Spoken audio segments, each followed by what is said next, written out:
Bonjour à tous. Dans cette vidéo, je vais vous parler d'un organe très important en médecine traditionnelle chinoise, le cœur. Après la vidéo d'explication générale sur les organes Zangfu, que je vous invite à aller regarder, je vais maintenant rentrer un peu plus dans le détail de chaque organe. Et aujourd'hui, je vous parle du cœur. Le cœur, appelé Xin en chinois, est un zang, un organe yin. Associé à son entraille yang, l'intestin grêle, il appartient au mouvement feu dans la théorie des 5 mouvements. Le cœur correspond à l'empereur. Il règne sur les organes Zangfu et abrite l'esprit, le Shen. Il est en résonance avec la saison de l'été, le sud, la chaleur, la couleur rouge, la saveur amère et la nature chaude en diététique chinoise, et avec tout ce qui est associé au mouvement feu. Dans le corps, il gouverne le sang, les vaisseaux sanguins, la pointe de la langue, et il contrôle la sueur. Au niveau anatomique, le cœur s'ouvrant à la langue, il permet la parole et régit l'élocution et se manifeste au niveau du teint. La région du thorax et de la poitrine sont aussi reliées au cœur. Au niveau psychisme, son esprit est appelé Shen. Il gouverne l'ensemble des facultés mentales et spirituelles de l'être humain. Il régit la conscience, la pensée, la mémoire et le sommeil. À quoi sert le cœur? Quelles sont ses grandes fonctions? Lorsqu'on évoque le cœur en médecine chinoise, on pense tout de suite à sa place d'empereur qui règne sur le reste des Zangfu, ses sujets. Le cœur étant le logis du Shen, de l'esprit, c'est aussi via cette fonction d'empereur qu'émane la clarté de l'esprit. Par esprit, il faut comprendre les dimensions spirituelles, intellectuelles et émotionnelles. Les fonctions énergétiques du cœur sont vastes et sont en lien avec le trajet de son méridien, mais aussi avec les différents tissus, orifices et organes qui lui sont rattachés. Les vaisseaux sanguins, la langue, le teint, la région de la poitrine, du thorax. Dans ses grandes fonctions, on dit que le cœur gouverne le sang et les vaisseaux. Il gère la circulation du sang. Il ne s'agit pas uniquement que du liquide sanguin, mais également de l'énergie de circulation. Cette énergie est responsable de la faculté du sang à bien circuler. Sans énergie, le sang ne circule pas et stagne. Le cœur gouverne aussi les vaisseaux sanguins, artères, veines, capillaires, dépendent de son équilibre. Le cœur abrite l'esprit, le Shen. On dit qu'il régit les activités mentales. Lorsque l'esprit est serein, apaisé, notre capacité à s'adapter au monde extérieur est facile. Nos émotions, les relations avec notre entourage sont ainsi harmonieuses. Le cœur a également d'autres fonctions. Il contrôle la transpiration. En médecine chinoise, les liquides organiques qui forment la sueur et le sang sont en interaction permanente, permettant à l'un de compenser les modifications que l'autre subit. L'état du cœur influence la transpiration et encore plus si celle-ci est associée à des tensions émotionnelles. Par son affinité avec la langue, le cœur fluidifie la parole. Lorsqu'elle est perturbée, la communication verbale se dérègle et des troubles du langage apparaissent. Le cœur, qui gouverne l'activité émotionnelle, reçoit l'influence des émotions qui retentissent sur son qi, son sang et son yin. Les émotions ont donc un impact sur le qi du cœur et peuvent modifier sa circulation énergétique. Et enfin, on dit que le cœur gouverne la joie. Voyons maintenant son rayonnement en médecine chinoise, et notamment à travers son méridien, le Shou Shaoyin. Le méridien principal du cœur est un méridien yin. Il se situe sur la face antérieure du membre supérieur. Il possède des branches internes et un trajet principal où émergent 9 points d'acupuncture. Le méridien du cœur débute dans la région du cœur, d'où émanent 3 branches internes. La première branche descend se relier à l'intestin grêle, son entraille yang, dans la relation Biaoli. La deuxième branche monte à travers l'œsophage, la gorge, passe par la langue et se termine aux yeux. La troisième branche parcourt la poitrine jusqu'à la région de l'aisselle. Le trajet principal émerge au niveau du creux de l'aisselle et parcourt la face interne du bras, rejoint l'extrémité interne du coude, longe la face interne de l'avant-bras, du poignet, traverse la paume de la main pour se terminer à l'angle inguéal externe de l'auriculaire.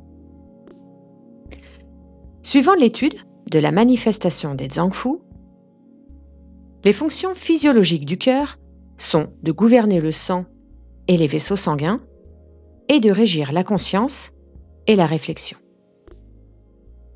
On dit que le cœur est la racine de la vie et la source du Shen. L'énergie du cœur, régulant l'esprit, par ce biais, va aussi harmoniser les émotions.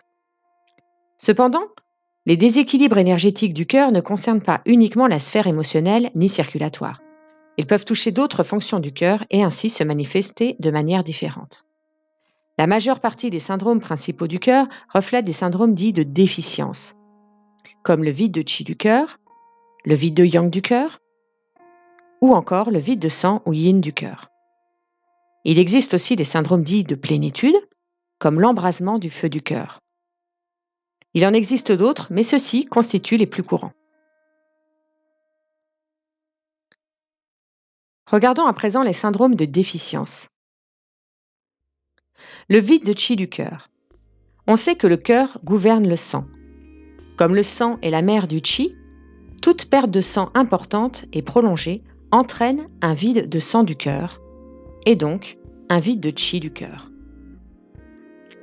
Il peut provenir de certaines émotions, comme le chagrin et la tristesse intense et répétée, qui à force épuisent le qi du cœur. Provenir aussi de pertes de sang importantes, d'hémorragie ou de maladies chroniques. Le syndrome de vide de qi du cœur comprend des signes généraux de vide de qi, comme l'essoufflement, la transpiration spontanée, le teint pâle, la fatigue, ainsi que des signes subjectifs de palpitations légères. Ce signe constitue le signe fondamental du vide de qi assigné au cœur. Quand on parle de palpitations en médecine chinoise, il s'agit en fait d'une sensation subjective ressentie par une personne. Il ne s'agit pas de problèmes de fréquence ou de rythme cardiaque. On parle en fait de sensations que notre cœur bat trop vite, ce qui n'est pas forcément le cas. Le vide de yang du cœur est une phase avancée du vide de qi du cœur, mais avec des manifestations de froid en plus. Certains symptômes sont donc identiques au vide de qi du cœur, car il n'est pas possible en fait d'avoir un vide de yang du cœur sans avoir à la base un vide de qi du cœur. Les sensations de froid sont dues à la déficience de yang qui ne transporte plus le qi aux extrémités et donc ne réchauffe plus. Les manifestations principales sont les sensations subjectives de palpitation, un manque de souffle, un teint pâle, de la fatigue, de la transpiration spontanée, une crainte du froid, des membres froids et des lèvres légèrement foncées.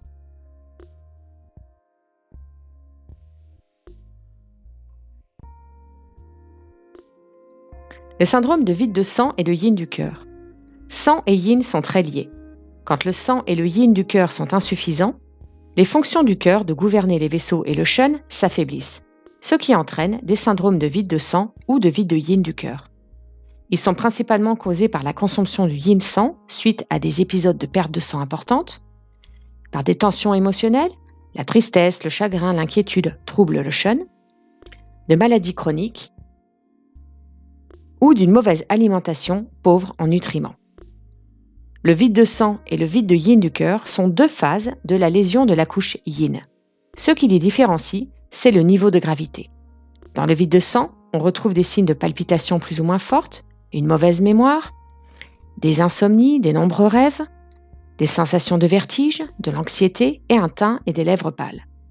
Dans le vide de yin, on retrouve les mêmes signes, mais avec des manifestations de chaleur en plus, engendrées par la déficience de yin, qu'on appelle chaleur vide.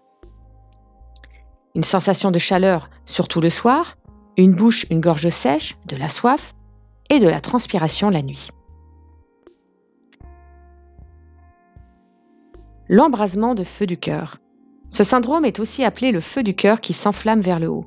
C'est un tableau qu'on considère comme de la chaleur plénitude. Un feu du cœur est souvent transmis par un feu du foie. Dans la théorie des 5 mouvements, on sait que le foie est la mère du cœur. Cette transmission, à partir du foie, s'explique par l'origine émotionnelle de ces 2 tableaux. Colère, frustration, ressentiment peuvent engendrer un feu du foie, et comme le cœur abrite le chun, le feu du foie peut se transmettre au cœur et entraîner un feu du cœur. Une alimentation trop copieuse, trop d'aliments gras, sucrés, frits, une consommation excessive d'alcool sont énergétiquement chauds et contribuent à produire un trop-plein de chaleur.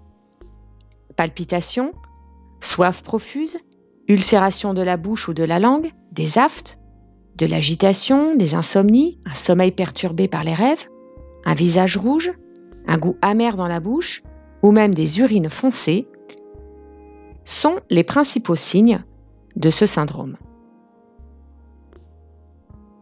Comme on l'a vu, le cœur gouverne le sang et les vaisseaux sanguins et régit le chun via la conscience et la réflexion. Il est aussi très lié aux émotions. En tant qu'empereur, le cœur gouverne et régularise les fonctions des organes, des entrailles et des autres parties du corps. Il permet bien sûr de maintenir l'activité des fonctions vitales de l'organisme.